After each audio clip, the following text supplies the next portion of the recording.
Así que en ese marco hemos recorrido varias cosas, varios comentarios escatológicos, y ahora estamos detenidos todavía en la profecía de las 70 semanas del profeta Daniel. Las 70 semanas que está ubicado ahí en Daniel capítulo 9, verso 24 al 27, específicamente todavía analizando, para irnos proyectando el versículo siguiente, estamos todavía en el versículo 26, que dice así: y después de las 62 semanas se quitará la vida al Mesías, mas no por sí, y el pueblo de un príncipe que ha de venir destruirá la ciudad y el santuario, y su fin será con inundación, y hasta el fin de la guerra durarán las devastaciones. Que el Señor nos ayude a seguir escudriñando este versículo, que como ustedes han visto, tiene mucho contenido, hermanos, mucho contexto histórico, con una extraordinaria exactitud. Eso es lo que maravilla también esta profecía, que vamos nuevamente a retomarlo acá en el aspecto histórico, pero que nos proyecta, eso es lo importante de la profecía, nos proyecta el porvenir. Escuchaba, mis amados hermanos, antes de que me dieran, ¿no es cierto?, el pase para iniciar el estudio, sobre la importancia de las profecías, no menospreciar las profecías, ¿cierto? Pablo se lo dice a los tesalonicenses, y también la importancia de la escatología. Y la escatología es un término muy técnico que habla de el estudio de las cosas finales. Y mientras ellos ambos comentaban algo relacionado, yo pensaba también que si la iglesia olvida las profecías, olvida la escatología, definitivamente pierde la perspectiva. Si ese es el problema. Hoy día muchos doctores, y la otra vez lo comentaba, doctores se les llama ahora por si acaso, dicen que la profecía, dicen que la escatología, dicen que todo lo concerniente al pueblo de Israel no es una doctrina relevante para lo que la iglesia debe hablar en estos días. Eso es increíble, hermano, esas declaraciones. Pero cuando vamos a la Biblia, nosotros descubrimos que la escatología recorre toda la Escritura. El gran porcentaje del Evangelio es escatológico. El Señor Jesucristo, inclusive en sus enseñanzas, prácticamente él hablaba en un aspecto siempre futuro. Él comenzó a predicar arrepentidos porque el reino de los cielos se ha acercado.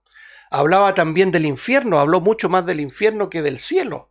Es decir, siempre un aspecto proyectado hacia lo que viene, hacia el porvenir. Cuando le predicamos nosotros el Evangelio a una persona, no podemos censurarle lo que es el aspecto escatológico, es decir, lo que viene. Ahora, ¿cuál es el problema de que ellos, muchos de los doctores de hoy día, quieren objetar o quieren censurar la escatología? Porque la escatología deja en evidencia muchos aspectos que no permiten la tan ansiada unidad. Y ese es el gran problema, la unidad a costas de la verdad. Pero vemos, hermanos, y hemos ido descubriendo, y no nos sentimos presumidos tampoco ni como exclusivos de descubrir la verdadera escatología. Sería muy orgulloso de nuestra parte, muy altanero, ¿no es cierto? No. Lo que sí vamos descubriendo por la Escritura, hermanos, que cuando la leemos en su valor literal, todas las profecías armonizan por sí solas. Por lo tanto, si todos nosotros nos sometiéramos a esa perspectiva, sacaríamos todos la misma conclusión. El problema real de las grandes diferencias escatológicas es que no se mira la Biblia en un aspecto literal, en un aspecto histórico, gramatical, como la Biblia nos enseña, y también aplicando la correlación. Pero lo más grave de dejar la profecía fuera, de dejar la escatología en el tercer o cuarto cajón de importancia, como ellos dicen, ¿no es cierto?, es que la iglesia pierde la perspectiva. Y vaya que eso lo estamos viendo aquí mismo en nuestro país. La polarización política, hermanos, que hay dentro de la iglesia llamada evangélica. Tristes espectáculos se están dando, ¿no es cierto?, en la televisión, en estas propagandas políticas, ¿no es cierto?, ciertamente guiadas por los líderes que han perdido la brújula, que la han guardado, que la carta de navegación, que son las profecías, ya a ellos no les importa. Entonces están hablando de en pro o en contra de una nueva constitución, porque la nueva constitución o la actual constitución, en la que preserva o no los intereses de Dios y etcétera, etcétera. Eso lo vemos aquí en Chile. Ahora mismo en Uruguay se están celebrando elecciones. Allá también hay una polarización. En Estados Unidos en noviembre van a haber votaciones y ahí están los evangélicos, ¿no es cierto?, alineaditos, ¿no es cierto?, con las perspectivas humanas, terrenales, políticas, partidistas. Antes de meterme en esto, perdonen que tome unos minutos, pero solamente reforzar una idea bíblica. No se nos olvide, amados hermanos, que nosotros fuimos establecidos como embajadores y los embajadores no deliberamos políticamente. Nosotros debemos predicarle el evangelio tanto a alguien religioso de ultraderecha como también a un ateo de izquierda. Sin acepción de personas tenemos que predicarles el evangelio. Ellos no tienen la solución a los problemas del hombre, ninguna facción. Pero la iglesia debe predicar la verdad. Eso al margen, hermanos, que nos ayude a mirar la escritura con respeto, con altura de mira, porque se sobrepone a todo lo temporal, a todo lo terrenal, a toda la política contingente y partidista. No demos tristes espectáculos al mundo que necesita ahora mismo. No necesita una sociedad mejor, necesita salvación, vida eterna.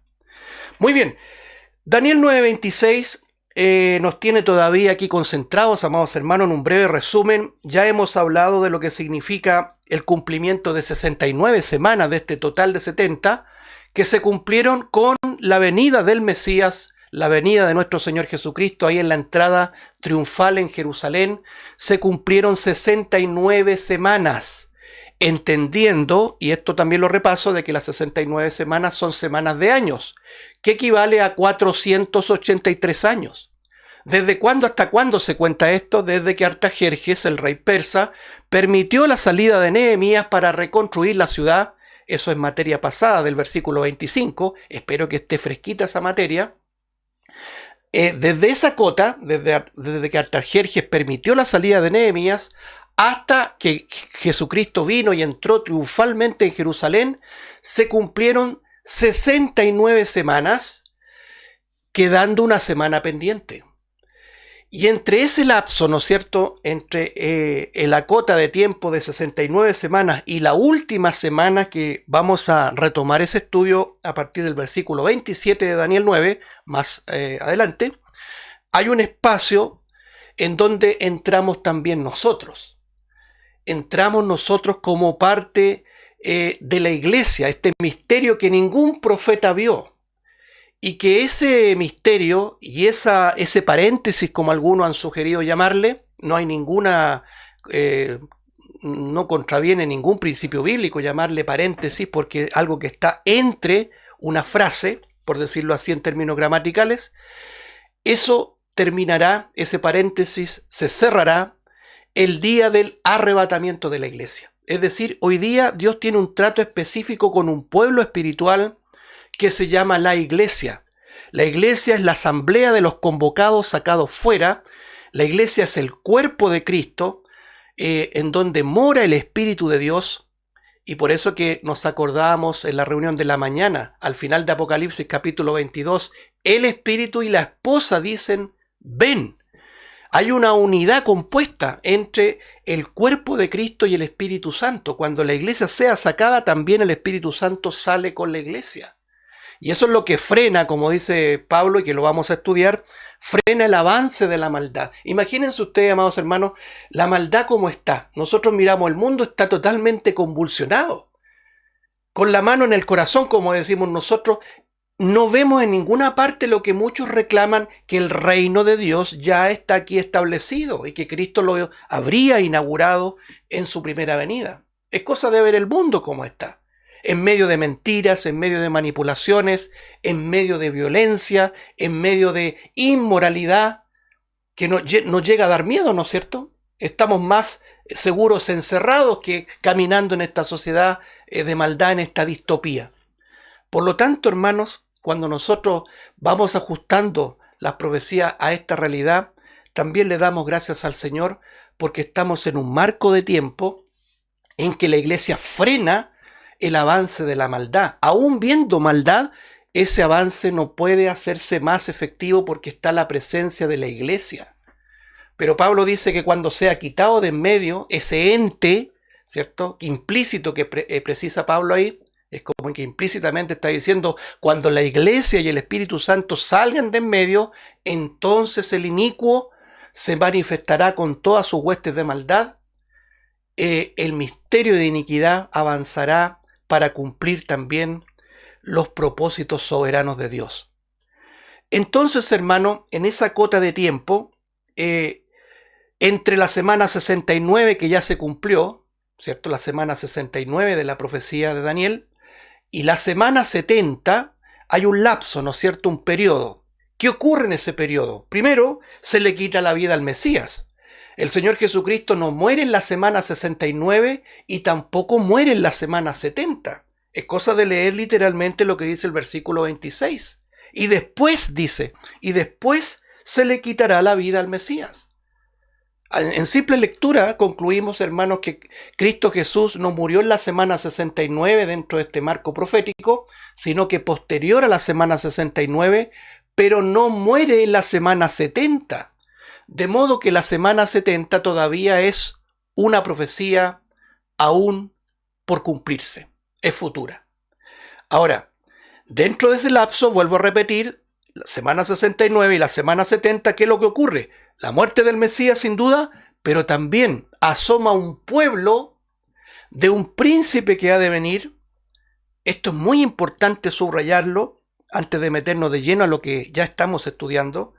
El pueblo de un príncipe que ha de venir destruirá dos cosas inseparables en la historia de Israel: la ciudad y el santuario. Y eso se cumplió, ¿cierto? El año 70 de nuestra era, el año 70 después de Cristo, cuando las legiones romanas irrumpieron en Jerusalén, destruyeron Jerusalén y destruyeron el santuario. No cabe duda, hermanos, para Israel, tanto la ciudad como el santuario es el alma de Israel. Fíjese usted que lo estudiamos en su oportunidad en el versículo 25, cuando veíamos la salida de Nehemías desde Persia hacia Judá para reconstruir la ciudad. Tuvimos que comentar evidentemente lo que dice el libro de Esdras, ¿cierto? Porque siglos antes ya habían salido judíos desde Persia para reconstruir el templo, el santuario. Pero Nehemías tenía la misión de reconstruir los muros, la plaza, la ciudad en tiempos angustiosos, como dice el versículo 25. Ahí está nuevamente la presencia de la ciudad y el santuario. Pero la profecía de Daniel indica que vendrá un pueblo que destruirá la ciudad y el santuario.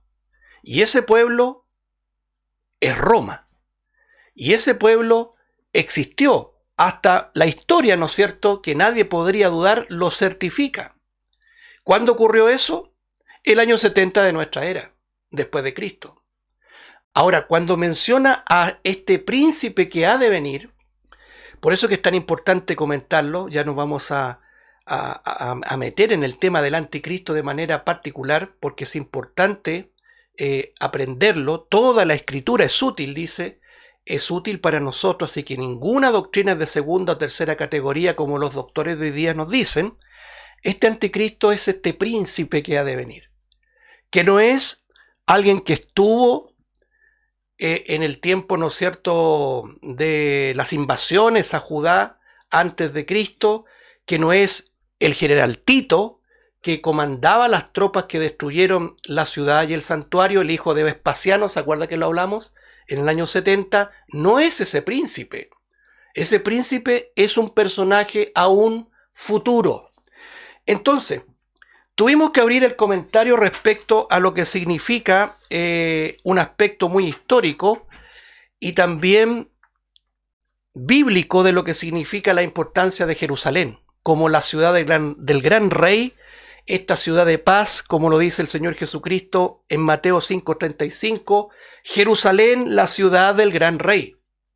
Es la ciudad de Dios, ahí vendrá y pondrá sus pies nuestro Salvador, según lo dice el profeta Zacarías. Hablamos del templo como concepto importante y también histórico, desde la construcción del primer templo con Salomón, destruido por los babilónicos aproximadamente en el año 587 antes de Cristo, a mandos de Nabucodonosor.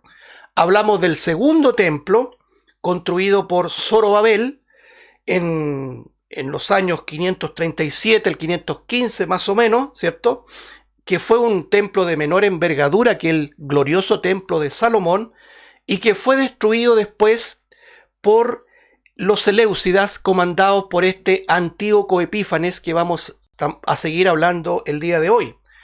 Y posteriormente que fue destruido, a la destrucción de este templo de Zorobabel, Herodes el Grande, ya en el siglo II, siglo I, antes de Cristo, construye, o reconstruye, mejor dicho, refacciona, amplía el antiguo templo de Zorobabel.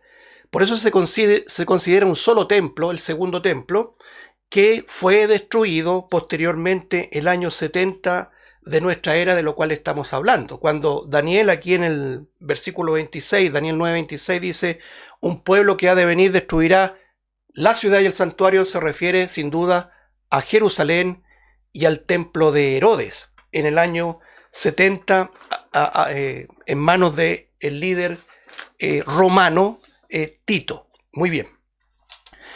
Ahora nos hemos dedicado, amados hermanos, a ver por las escrituras este príncipe que ha de venir. Y nos ha abierto un paréntesis en este estudio apasionante de las 70 semanas, espero que esté siendo muy apasionante para todos nosotros, sobre este cuerno pequeño, ¿cierto?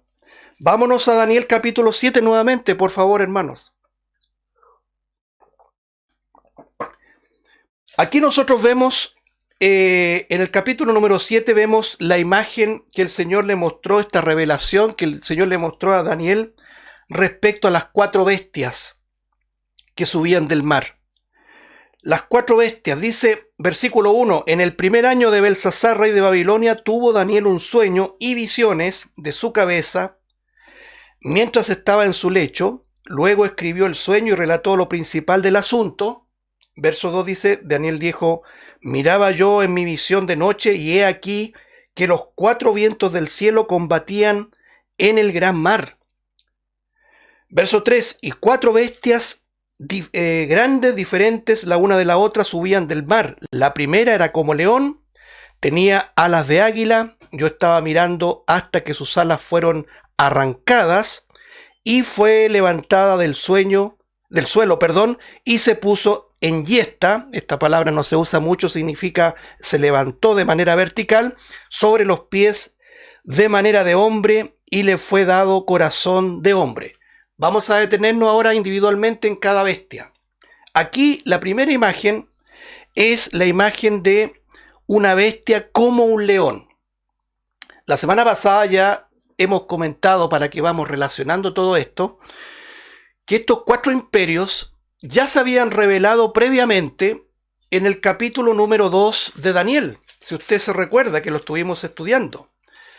En el capítulo 2 de Daniel, aquí la revelación es a través de un sueño de un gentil, de un pagano, de un rey pagano llamado Nabucodonosor. Tuvo un sueño que lo inquietaba y que ninguno de sus adivinos, astrólogos, los llamados caldeos, pudieron revelar, ni siquiera saber qué es lo que había soñado.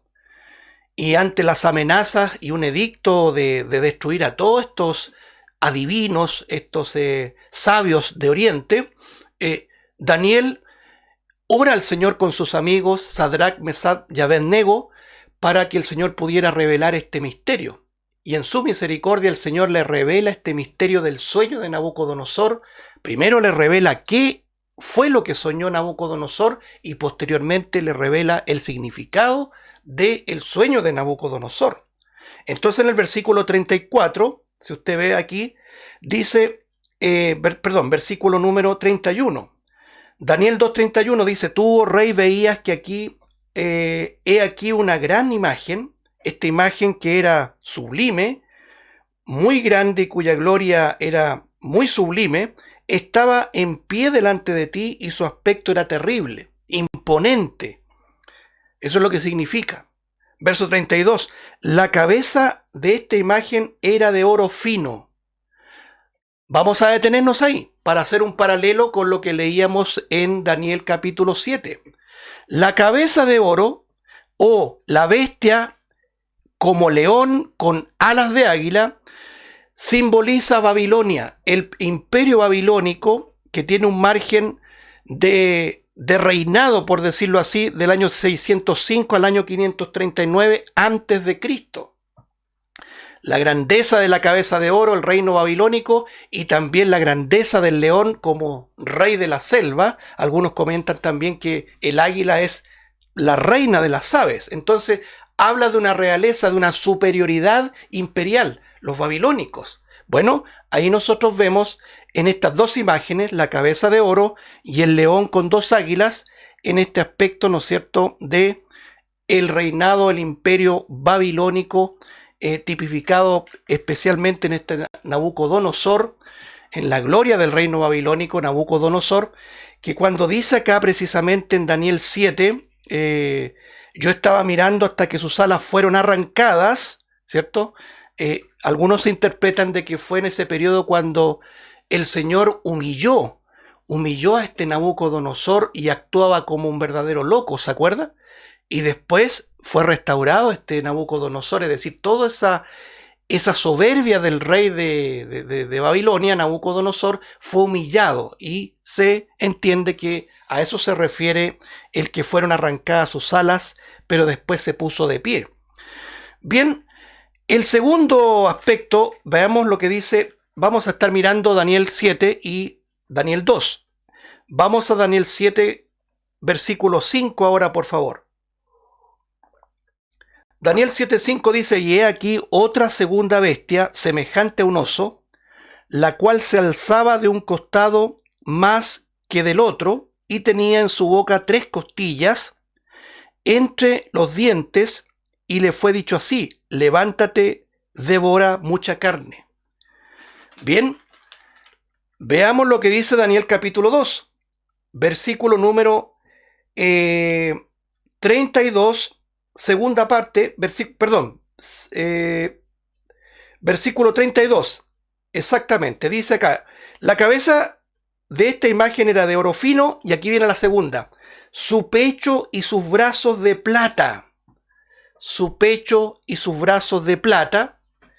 que si lo cruzamos en una comparación equivale al oso de Daniel capítulo 7, verso 5, la segunda bestia, que habla del imperio medo-persa. Ya hablábamos que esta confederación o esta coalición de los medos y los persas, principalmente de los persas, es lo que permitió la caída del imperio babilónico. ¿Por qué este comentario?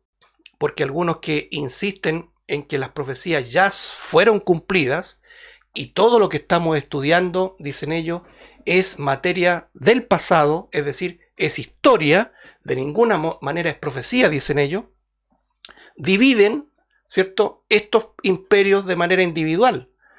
Muy brevemente, ellos dicen que el segundo imperio, hablando del pecho y de los brazos de plata, es el imperio medo. Después, cuando habla del vientre y mulos de bronce, es el imperio persa. Y después las piernas de hierro, ellos dicen que es el imperio griego o greco-macedónico. Entonces, de alguna manera, se deshacen, por decirlo de una manera práctica, del imperio romano y se deshacen de este pueblo que ha de venir, y todo genera una idea de que la profecía ya se cumplió. Dicho muy de paso, amados hermanos, estuve leyendo sobre los hallazgos de los escritos del profeta Daniel, la alta crítica racionalista sobre el profeta Daniel, porque ustedes deben entender que gracias a la, comillas, alta erudición, son las grandes dudas que han generado las grandes incógnitas y la duda que han sembrado respecto a la inspiración de la palabra de Dios. Hay varios autores famosos, muy prominentes, ¿no es cierto?, estudiosos, eruditos, muy de comillas, que en definitiva dejaron como factura la tremenda duda, sembraron la incertidumbre de que la palabra de Dios es la infalible palabra de Dios y que llegaron a decir inclusive que el libro de Daniel se escribió en el año segundo antes de Cristo. Es decir, ponga usted años 200 y años 100 antes de Cristo. Por lo tanto, lo que está escribiendo Daniel no es profecía, sino que es historia. Imagínense la envergadura de esas declaraciones. Entonces, muchos teólogos racionalistas que obviamente conciben el cristianismo un aspecto social, humano, de implicancias terrenales, políticas, cuando le hablan de profecía ellos dicen, bueno, ¿qué te preocupa de eso? Si eso no es algo que esperemos en el futuro, eso ya pasó. Y uno le dice, ¿y la abominación desoladora? Bueno, eso ocurrió con Antíoco Epífanes. Cuando profanó el templo, lo vamos a leer porque la semblanza de Antíoco realmente habla de lo que va a ocurrir con el último anticristo en el futuro. Entonces, quería aclarar eso porque el segundo imperio o la segunda bestia, es decir, los pechos y brazos de plata de la imagen de Nabucodonosor o el oso en la visión de Daniel, apuntan a una coalición imperial medo-persa, desde el año 539 que cae el imperio babilónico hasta el año 331 a.C. Bien, ahora, si usted se fija acá, en el capítulo 7 de Daniel, en el versículo 5, cuando dice aquí, otra segunda bestia semejante a un oso, la cual se alzaba de un costado más que del otro, y que tenía en su boca 3 costillas entre los dientes, y le fue dicho así, levántate, devora mucha carne. Mire qué importante la escritura en su precisión. Dice que este oso, esta bestia semejante a un oso, dice que se alzaba en un costado más que del otro. Los estudiosos, los historiadores indican que la preeminencia de este imperio, de esta coalición, era persa. Tenía más poder que los medos, y eso fue así.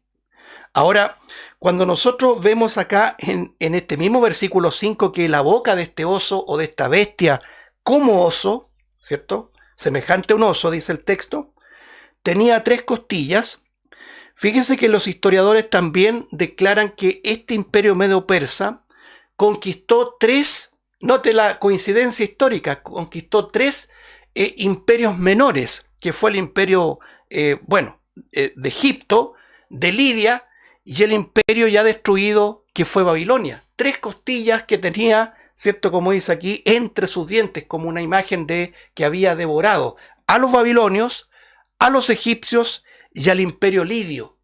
El imperio lidio nosotros estuvimos hablando en las reuniones de la mañana, ¿se acuerdan? En toda Asia Menor se movían los lidios, básicamente. Entonces vemos también una coincidencia histórica respecto a este hecho de que este oso o esta imagen en forma de oso devoraba y tenía entre los dientes estas 3 costillas de estos imperios derribados, desmenuzados, como usa la palabra Daniel, usa este término desmenuzar. Vámonos al capítulo 2 nuevamente. Capítulo número 2 de Daniel dice en el versículo 33, dice sus piernas, versículo 32 dice su vientre, en la parte final, su vientre y sus muslos de bronce. Si nosotros comparamos este versículo 32 en la parte de su vientre y su muslos de bronce, lo comparamos ahora con Daniel capítulo 7, versículo 6, dice, después de esto miré y he aquí otro semejante a un leopardo con 4 alas de ave en sus espaldas. Tenía también esta bestia 4 cabezas y le fue dado dominio. Bien, este es el imperio griego, ¿ya? El tercer imperio revelado tanto en el sueño de Nabucodonosor como en la visión del profeta Daniel es el imperio greco-macedónico, que en una comparación, en el sueño de Nabucodonosor habla del vientre y sus muslos de bronce, pero en la visión de Daniel, capítulo 7, habla de un leopardo con 4 cabezas y 4 alas, dice aquí, ¿no es cierto? Dice el versículo 6, un leopardo con 4 alas de ave en sus espaldas y tenía también 4 cabezas. Bien, aquí nosotros vemos el tercer imperio, ya hablamos un poco de eso, sobre el líder Alejandro Magno. Fíjese que Alejandro Magno vivió 33 años, dice la historia, murió muy joven. Pero este concepto de leopardo y de alas habla de ligereza. Algunos comentaristas hablan de eso, de que fue un imperio muy dinámico. Avanzó mucho a pesar de la corta historia de Alejandro Magno, pero al término de su vida, el imperio fue dividido. El imperio greco-macedónico se dividió. Y creo que lo comentábamos la semana pasada, una vez que muere Alejandro Magno, el imperio quedó establecido en Grecia y Macedonia, toda la zona de Grecia y la parte superior de Grecia, que es Macedonia, quedó a cargo de un tal Casandro, que se llamaba. Por otro lado, el imperio de Egipto y, vamos a sumar, y Tierra Santa, no me gusta decir, y Palestina.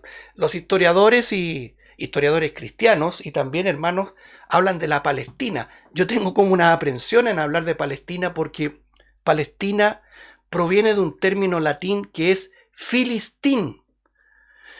Y eso significa directamente la tierra de los filisteos. Entonces hablar de Palestina es hablar de la tierra de los filisteos. Creo que eso no es correcto. Creo que eso debiéramos nosotros los evangélicos, los creyentes, debiéramos modificarlo. La historia ha querido extirpar a Israel hasta de los textos, hermanos. Entonces, se habla del imperio que se dividió de Alejandro Magno en la zona de Egipto y Palestina, lo vamos a corregir, Egipto e Israel, por Ptolomeo, la dinastía de los Ptolomeos. Generales, ¿no es cierto?, del imperio de Alejandro Magno quedaron a cargo de esa zona de Egipto e Israel.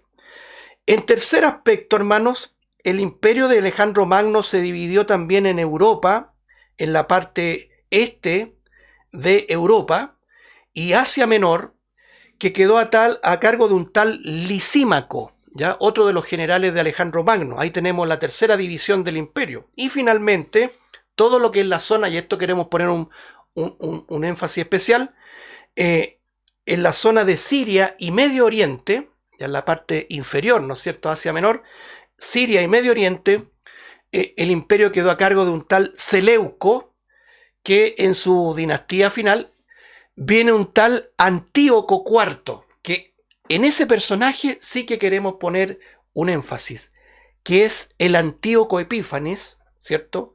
El Dios manifestado se hizo llamar, que es un tipo de anticristo, pero que no es en sí mismo el cumplimiento del cuerno pequeño que vamos a leer a continuación y que ya estamos estudiando de la semana pasada.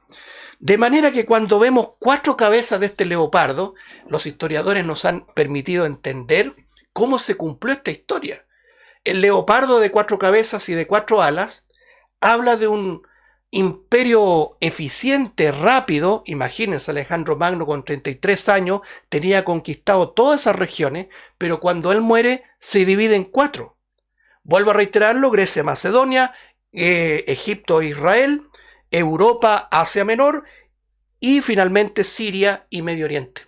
Todo parte de los generales de Alejandro Magno. Pero vemos que después todos querían tener su parte y querer seguir avasallando y querer inclusive autoexterminarse entre ellos, porque la ambición es así, hermanos. Nadie se conforma con estar en su terruño, por decir así, sino que quiere invadir al de al lado. Ese es el problema del hombre, hermano. Es el problema del pecado. Estábamos más o menos hablando un poco de lo que fue la Segunda Guerra Mundial. Y uno empieza a indagar, a leer, ¿no es cierto?, a comprender de manera más amplia muchas cosas que tenían que estar haciendo los Estados Unidos allá. Entonces, cuando vemos nosotros este simple aspecto de la guerra mundial, vemos que hay el mismo sentir de imperialismo avasallador de aquellos que quieren imponer por la fuerza a sangre y fuego su bandera y dominar, ¿no es cierto?, por ellos gobernar el mundo. Ahora, el personaje siniestro que la Biblia llama el anticristo, ciertamente por un propósito soberano de Dios, porque está escrito, cumplirá ese anhelo de gobernar todo el mundo, todo el planeta en una dictadura totalmente salvaje, a partir de cuando salga, emerja, la iglesia ya no va a estar aquí, emerja este personaje dentro de estos 10 reinos que vamos a leer a continuación. Vámonos, ya nos quedan pocos minutos. Vámonos a Daniel capítulo 2 nuevamente, hermanos. Daniel capítulo número 2. Vamos a leer ahora el versículo número 32, en la parte final dice, versículo 33, perdón, Daniel 2:33, sus piernas de hierro, sus pies en parte de hierro y en parte de barro cocido. Aquí asoma el cuarto imperio, que si nosotros hacemos un cruce con Daniel capítulo 7, verso 7, ahora, ¿ya? Daniel 2:33, comparémoslo con Daniel 7, versículo 7, dice, después de esto miraba yo en las visiones de la noche y he aquí la cuarta bestia, note usted que ya es la cuarta bestia, espantosa y terrible y en gran manera fuerte, la cual tenía unos dientes grandes de hierro, devoraba y desmenuzaba, note la palabra, y las sobras hollaba con sus pies, y era muy diferente a todas las bestias que vi antes de ella, y note lo importante, y tenía 10 cuernos. Bueno, ya hemos comentado que el propio Daniel habla de que la interpretación de la imagen del sueño de Nabucodonosor hablaba de reinos sucesivos. Es decir, después de la caída de Nabucodonosor, o mejor dicho, del reino babilónico, vendrían sucesivos imperios. Y lo estamos estudiando, el medo-persa, el greco-macedónico y el imperio romano. Bien, las piernas de hierro hablan de dureza, de firmeza, es el imperio de Roma, con una extensión desde el año 168 al año 476 después de Cristo, al menos el imperio romano occidental. Acuérdense que el imperio romano se dividió en dos a partir de ese entonces. Nosotros vemos que el imperio romano queda con una facción occidental con sede en Roma y una facción oriental con sede en Estambul, lo que era Constantinopla en ese tiempo. Entonces, el imperio romano occidental llegó hasta el año 476 después de Cristo, pero el imperio romano oriental llegó hasta 1453 después de Cristo, cuando fue destruido por los turcos otomanos. Muy bien. Esto es muy importante señalarlo porque esta bestia es una bestia, no tiene nada que ver con las anteriores. Las anteriores era un león con alas, la segunda era un oso, ¿cierto?, que tenía 3 costillas en los dientes. Ya comentamos más o menos el significado histórico que significa eso, el cumplimiento histórico, mejor dicho. La otra era un leopardo con 4 cabezas y 4 alas, en esa división del reino de Alejandro Magno. Pero aquí vemos una bestia que ni siquiera se compara con las otras, una bestia terrible, espantosa, dice en la visión Daniel.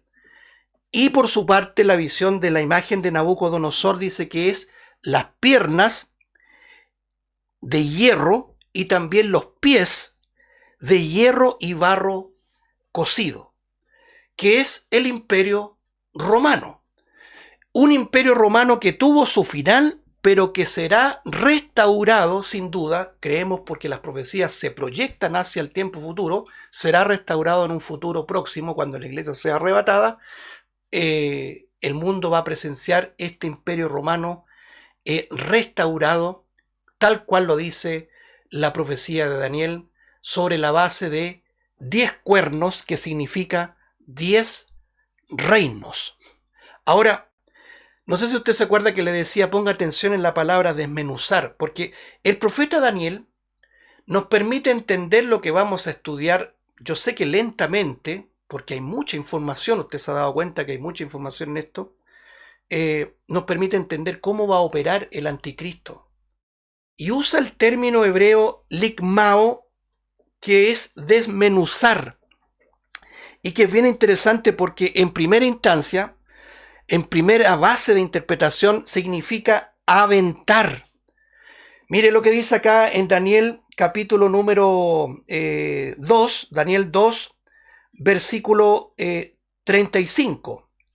Daniel 2:35 dice: entonces fueron desmenuzados también el hierro, el barro cocido, el bronce, la plata y el oro, y fueron como tamo de las ceras del verano, y se lo llevó el viento sin que de ellos, ¿no es cierto?, quedara rastro alguno. El tamo es esa pelusa que se mueve en la dirección del viento. Entonces, me llamaba enormemente la atención esta palabra desmenuzar, porque es, de alguna manera, destruir, pero destrozar, moler, de tal manera que las partículas quedan esparcidas al viento. Esto se cruza con lo que dice el Señor. Aquí este versículo que hemos leído tiene que ver con esa piedra que fue cortada, no con mano, dice el versículo 34, que derribará a esta imagen de los imperios gentiles, que sin duda es la imagen de la segunda venida de Cristo, y no podría ser de otra forma, hermanos. Entonces, tal será como se dice, la victoria de Cristo sobre estos imperios futuros, este imperio romano en particular, que se reconstruirá en el futuro, que desmenuzará estos poderíos que se irán en contra del Mesías, a tal punto que serán como tamo, ¿cierto?, como pelusas, que nadie más se va a acordar de ellos. Por eso que es la importancia del libro de Daniel, porque es el único libro que revela el tiempo en que Dios trata con los gentiles, ¿cierto? Encerrado en 4 imperios, en 4 bloques imperiales, los babilónicos, medo-persa, greco-macedónico y romano, que tuvieron un cumplimiento en el pasado, pero que queda aún el cumplimiento futuro cuando esta piedra, que es una imagen de Cristo, destruya este imperio romano. ¿Cuándo? Cuando este imperio sea reestablecido en este mundo, el imperio romano. Por eso la importancia que yo les decía en Daniel 9:26, un pueblo de un príncipe que ha de venir. Hay un aspecto pasado, la destrucción de Jerusalén y del santuario, pero hay un aspecto futuro del príncipe que ha de venir, que también viene de el imperio romano. ¿Qué quiero señalar antes de terminar? Que el tiempo se nos fue. Quiero señalar, amados hermanos, que esta profecía nos permite a nosotros comprender en lectura, aplicando lo histórico, que a mí me ha sorprendido enormemente indagar y profundizar aún más en esto, en lo que significa los imperios, las divisiones del imperio, desde Babilonia, pasando por los medo-persas, pasando por el imperio griego de Alejandro Magno y sus 4 divisiones, y también el imperio romano, nos permite entender que no hay fórmula de entender que esto es pasado, sino que hay un aspecto que aún es futuro. La 70 semana de Daniel, la 70ª semana, es un aspecto futuro de la profecía. Algunos dicen que el imperio romano fue destruido por Cristo. Esa es la piedra que ellos dicen, cuando dice acá que desmenuzará al imperio romano. Acá lo acabamos de leer en Daniel 2, hablan de la primera venida de Cristo. Pero usted ve la primera venida de Cristo no solamente en los evangelios, sino que también en la profecía de Daniel dice que él muere, mas no por sí. Fueron los propios romanos los que lo llevaron a la crucifixión. Y el imperio romano siguió existiendo. Siguió existiendo. Acuérdense que recién el imperio romano occidental cae en el año 476, después de Cristo. Por lo tanto, no se sostiene esa idea de que esto ya es pasado. La única manera de comprender esto, amados hermanos, y le damos gracias al Señor por la claridad, a pesar de toda esta información, que yo sé que esto va a ser lento, pero vamos por un camino seguro porque es el camino de los relatos bíblicos. Esto no puede ser concebido, amado hermano, amada hermana, sino en un aspecto aún futuro. Que el Señor bendiga su palabra y nos ayude a seguir escudriñando en esta misma perspectiva. Padre Celestial, te damos muchas gracias por tu palabra, por las profecías bíblicas, porque nos apasionan. No solamente conocer el pasado de Israel, sino que también proyectar en la profecía lo que será el futuro de este pueblo que tú tanto amas. Padre Santo, gracias por habernos abierto el entendimiento y comprender que Israel no ha sido desechado, que las profecías dadas a través inclusive de un rey gentil como Nabucodonosor y también en la visión que le diste a tu siervo Daniel, apuntan a ese trato que tú tienes con las naciones, con los gentiles, pero que en definitiva ponen alto a este pueblo llamado Israel, a quien tú redimirás en el momento más oportuno, cuando todas las naciones en el futuro querrán destruir definitivamente a Israel. Gracias, Padre, por que las profecías armonizan cuando somos guiados por tu Santo Espíritu de una manera sumisa al relato. Padre Santo, ayúdanos a seguir escudriñando, ayúdanos en todas las cosas. Encomendamos una vez más a nuestros amados hermanos Mario y Carolina en este tiempo difícil en que su pequeño debe ser intervenido de su corazón para que tú tomes el control de todas las cosas. Los encomendamos en tu gracia. En el nombre del Señor Jesús. Amén.